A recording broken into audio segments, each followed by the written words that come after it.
제 이름은 패스트 패션입니다. 초저가 쇼핑 어플을 통해 쉽게 당신의 옷장으로 들어왔죠. 반짝이는 조명 아래 저는 당신의 선택을 받은 아주 멋진 옷이었습니다.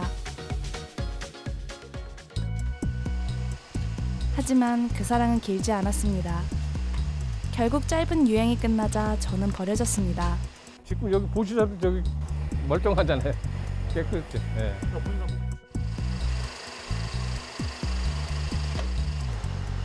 어두운 헌옷 수거함을 거쳐 도착한 곳은 거대한 옷들의 무덤이었습니다.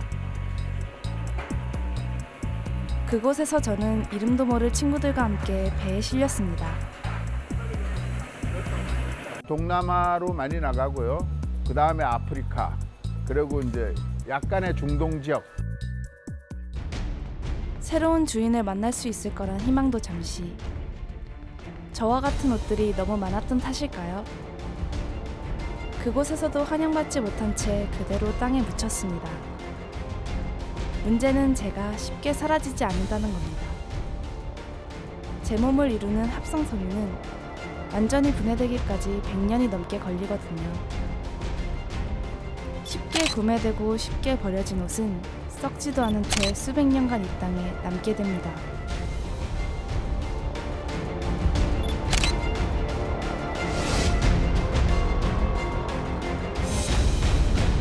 오늘의 팩트체커 김혜린 기자와 함께합니다. 옷 한 벌에 쓸쓸한 독백을 함께 듣고 오셨는데요. 김 기자, 우리가 의류 수거함에 넣는 옷들이 해외로 수출되기까지 모두 이런 과정을 거치는 겁니까?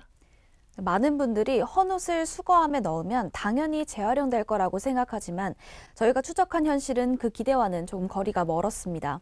팩트 추적팀은 옷이 얼마나 쉽게 소비되고 버려지는지, 그리고 그 옷들이 어떤 여정을 거치게 되는지 직접 따라가 봤습니다.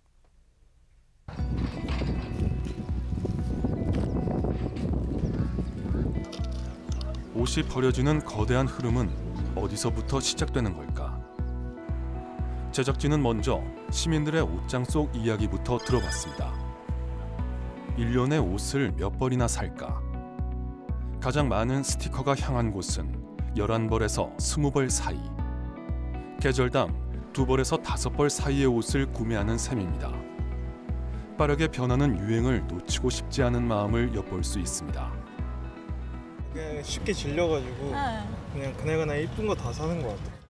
요즘 유행이 좀 빨리 도는 것 같긴 해요. 브랜드 같은 게. 제가 입는 옷에 비해서 사는 옷이 많은 것 같아서 좀 줄이려고 하고 있어요. 그래도 유행 있으면 한두 개 정도는 사려고 하는 편인 것 같아요. 시즌마다 바뀌는 색깔과 디자인을 좇는 사이 옷장엔 금세 옷이 쌓입니다. 이렇게 옷을 사는 데 쓴 돈, 지난해에만 69조 원에 달합니다. 문제는 이 옷들의 쓰임새입니다. 전 세계에서 매년 생산되는 옷은 1000억 벌. 하지만 이 가운데 73%는 결국 버려집니다. 이렇게 버려진 옷들은 어디로 향할까? 제작진은 헌옷 수거업체와 동행해 봤습니다. 의류 수거함 300여 개를 관리하는 이 업체. 수거함을 열 때마다 다양한 옷들이 쏟아져 나옵니다. 아동이 성장 과정이니까 많이 이제 평균적으로 버리고 그다음에 이제 이사하고 그러고 하니까 정리를 하니까요. 그때 그게 많이 나오죠. 이틀에 한 번씩 수거하는데 1톤 트럭이 가득 차는 양입니다. 그전에 너무 풍요로워서 있었던 것을 정리한다고 봐야죠. 사람들이 버린 옷의 대부분은 중고 의류 수출업체로 향합니다. 이곳은 흔히 헌옷들의 종착지라 불리는데 창고 안에서 천장까지 닿을 듯한 옷들이 거대한 산을 이루고 있습니다. 모든 의류는 버려져갖고 모아져서 마지막에 오는 게 여기예요. 무조건 와요. 포크레인이 쉴 새 없이 옷을 퍼올리고 직원들이 재빠르게 옷을 분류합니다. 유행하는 디자인, 소재, 색깔. 버려지는 옷들도 그때그때 추세가 반영됩니다. 이렇게 들어오는 헌옷만 하루 평균 30여 톤. 그중 상당수가 말레이시아, 인도, 파키스탄 등 개발도상국으로 향합니다. 재활용하지 않으면 영영 버려질 수밖에 없는 헌옷들. 누군가는 꼭 해야 할 작업이지만 정부나 지자체의 지원은 아쉬운 상황입니다.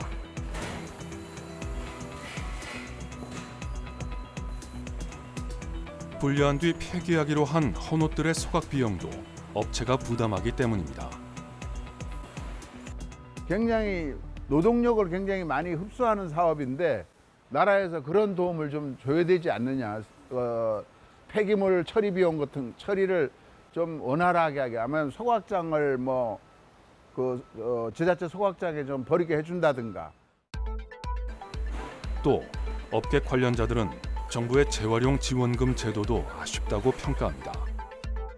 헌옷 재사용은 탄소 중립에 큰 기여를 하는 산업인데도 물건의 외형 등을 바꾸는 화학적 작업을 거치는 2차 가공을 하지 않는다는 이유로 재활용 지원금을 받지 못한다는 겁니다.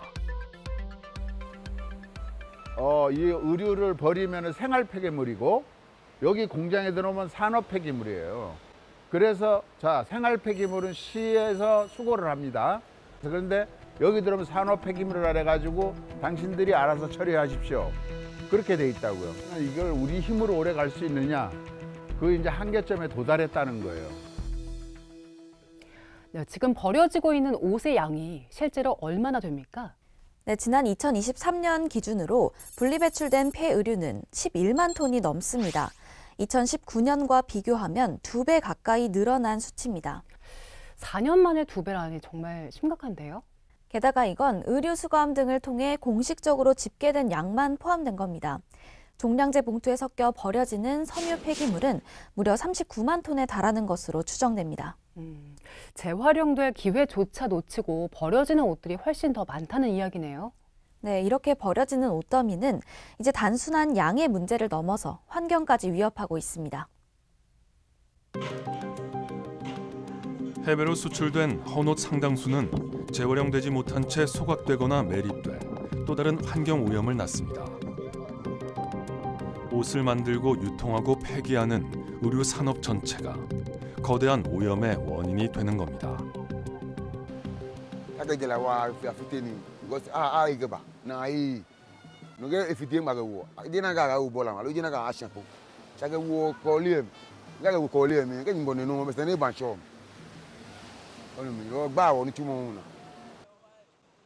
별도의 시설도 아니고 그냥 나대지에서 그냥 소각돼 버리니까 거기서 나오는 독한 물질에 대해서 발암 물질에 그분들은 다 그 사람들은 다 노출돼 있는 거고. 그러니까 과연 우리가 재활용이라는 이름으로 그렇게 하는데 그게 전 지구적으로 봤었을 때는 지구의 대기는 돌고 도는 거라서. 의류 산업에서 배출되는 온실가스는 전 세계 배출량의 10% 정도. 음식 건설업에 이어 3번째로 많습니다. 이 추세라면 2030년에는 그 양이 12억 4천만 톤을 넘어설 전망입니다. 2022년 우리나라가 배출했던 전체 온실가스 배출량의 2배에 달합니다. 게다가 만들어지는 옷의 60%는 합성 섬유로 이루어져 있습니다. 값이 싸고 대량 생산이 가능하지만 제작하고 폐기하는 모든 과정에서 막대한 온실가스를 배출합니다. 대부분의 옷들이 다 합성 섬유가 안 들어가는 게 없거든요. 플라스틱이라고 보시면 되는 겁니다. 그래서 결국은 이제 플라스틱이 분해가 안 되는 것처럼 합성 섬유도 그렇게 분해가 안 된다고 보시면 됩니다. 우리가 옷을 입고 세탁하는 순간에도 비극은 벌어집니다. 합성 섬유 옷 1kg을 세탁기에 10분 돌리면 평균 10에서 15mg의 미세 플라스틱이 배출됩니다. 눈에 보이지 않는 플라스틱 조각들은 바다와 대기를 떠돌며 생태계를 파괴하고 건강을 위협합니다. 이처럼 소비된 옷들이 환경에 큰 흔적을 남기는 가운데 팔리지도 못한 채 버려지는 새옷 문제는 더 심각합니다. 국내 의류업체들은 디자인 유출이나 재판매를 막는다는 명목 아래 팔리지 않은 재고를 폐기하고 있었습니다. 보안 때문입니다. 여태까지 기업이 이런 의료 폐기물 관련해 가지고는 공개를 한 번도 안 했었거든요. 근데 일부 상장 기업체를 확인해 보니까 매년 수만 톤에서 어쩜 수십만 톤의 의료 폐기물이 버려지고 있어요. 조사 결과 상장된 71개 의료업체가 5년간 배출한 폐의류는 214만 톤에 달했습니다. 옷 한 벌을 만드는 데 필요한 막대한 자원과 에너지, 버려진 뒤에 남기는 오염의 흔적까지 모든 과정이 환경에 악영향을 미치고 있는 것입니다. 티셔츠 한 장을 만드는데 물이 2,700리터가 필요하다고 합니다. 그리고 청바지 한 벌을 만드는데 7,500리터의 물이 필요하다고 해요.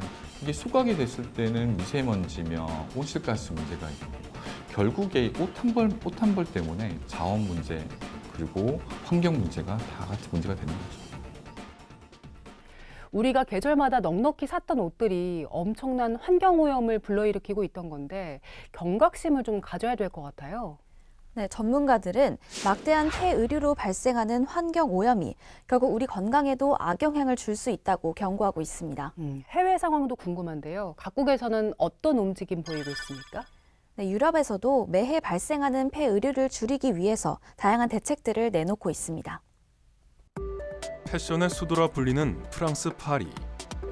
화려함 뒤편에선 매년 70만 톤에 달하는 옷이 버려지고 있습니다. 지속 가능한 의류 산업을 위한 대안을 마련해야 한다는 목소리가 나오는 이유입니다. 프랑스는 지난 2023년 11월부터 폐의류를 줄이기 위해 옷 수선비를 지원하는 정책을 시행했습니다. 제품과 수선 종류에 따라 최대 25유로, 우리 돈으로 4만 원 정도를 지원합니다. Moi, ça me paraît immense, effectivement, en termes de consommation d'eau, l'empreinte carbone liée aux vêtements et effectivement pour bénéficier de ce bonus. Et c'est la boutique en elle-même qui fait les démarches pour nous faire bénéficier de la réduction. 국내에서도 변화를 시도하는 움직임이 있습니다. 서울 강남의 한 의류 매장. 새 옷들이 진열된 매장 한켠에 널찍한 수선실이 있습니다.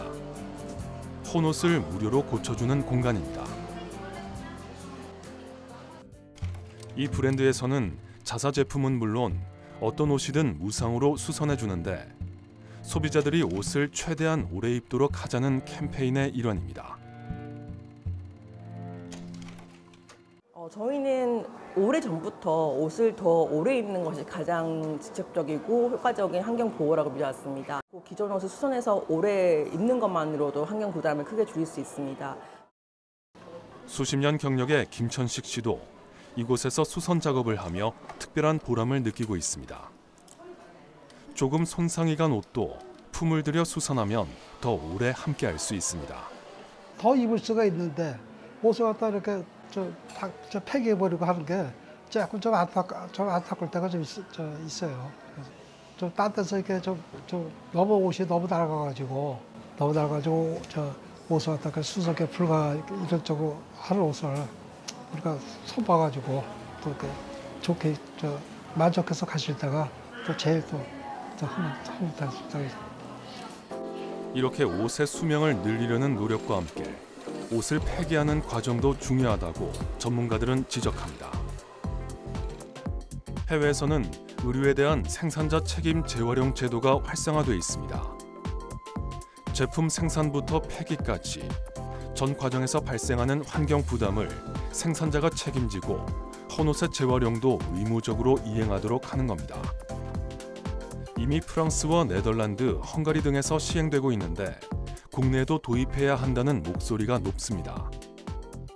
생산자들이 물건을 파는 것에서 책임이 끝나는 것이 아니라 소비 후에 폐기되는 것까지도 어떻게 재활용할 것인가에 대한 책임을 져야 된다라고 하는 거거든요. 지금은 기밀로 취급되고 있는 의류 재고 관련 정보 역시 투명하게 공개할 필요가 있다는 지적도 나옵니다.